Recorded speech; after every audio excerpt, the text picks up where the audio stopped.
Hello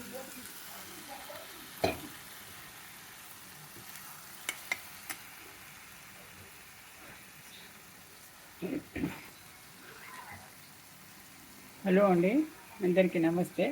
ఈరోజు ఆలుగడ్డతో తోటకూర curry చేస్తాను అనమాట. ముందు ఉల్లిపాయలు, పచ్చిమిరపకాయలు వేయించుకొని అల్లం వెల్లుల్లి పేస్ట్ వేసి బాగా వేగనివ్వాలండి.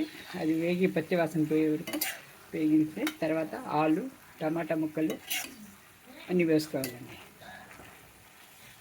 వేసుకొని కొద్దిగా 5 నిమిషాలు మగ్గనిచ్చి తర్వాత ఆకుకూర సన్నగా తరిగి 2 సార్లు ఉప్పు నీళ్ళల్లో కడుక్కొని ఆకుకూర వేసుకొని మూత పెట్టేయాలండి. ఒక 2 నిమిషాలు మూత పెట్టిన తర్వాత ఇలా మగ్గిపోతుంది. మగ్గిన తర్వాత ఉప్పు, కారము, కొబ్బరి అవసరం లేదు దీనికి.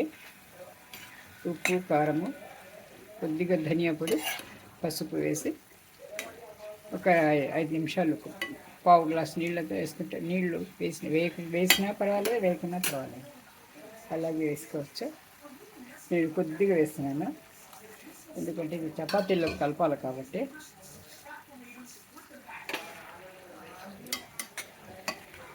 ఇలా వేగి దగ్గరకు వస్తుందండి ఇది. అంతలో ఆలుగడ్డ కూడా ఉడికిపోతుంది. ఉడికిన తర్వాత అలాగే కూర గుత్తగా వస్తుందన్నమాట. ఇది చపాతీలోకి చాలా బాగుంటుంది, అన్నంలో కూడా నంచుకోవడానికి బాగుంటుంది అదురుగా. కానీ చపాతీలో చాలా బాగుంటుంది అన్నిటికంటే. కొద్దిగా నీళ్ళు వేసి మరిగించాము. మరిగించి మూత పెట్టేసినామంటే 2 ఇది దీంట్లో ఇదైపోతుంది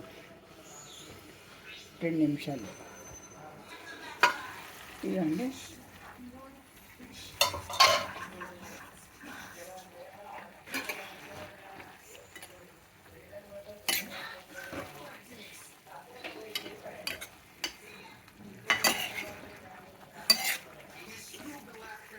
ఈ నీళ్ళంతా దగ్గర పడే వరకు ఉడికించుకోవాలండి.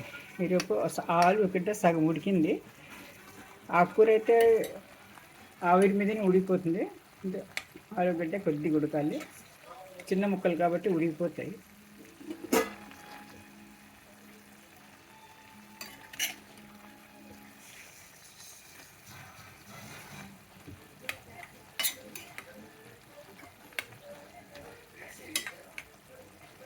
దగ్గర పడిందండి ఇది. ఇలా వేసుకోవాలన్నమాట. దగ్గర పడింది అంతే.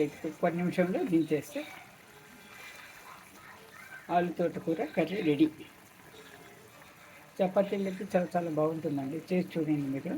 ఇప్పుడు మనం ఫ్రై చేసుకుంటాము, పప్పులు వేసుకుంటాము. తోటకూరని ఇలా కూడా చేసుకోవచ్చు అన్నమాట, కర్రీలాగా చేసుకోవచ్చు ఇలా కూడా.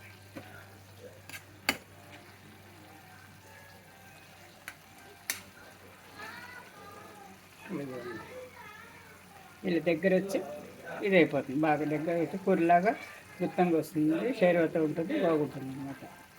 Thank you for watching. ఇప్పుడు స్టవ్ కట్టేస్తానండి, అయిపోయింది. ఇలా ఉంటుందన్నమాట. Thank you for watching.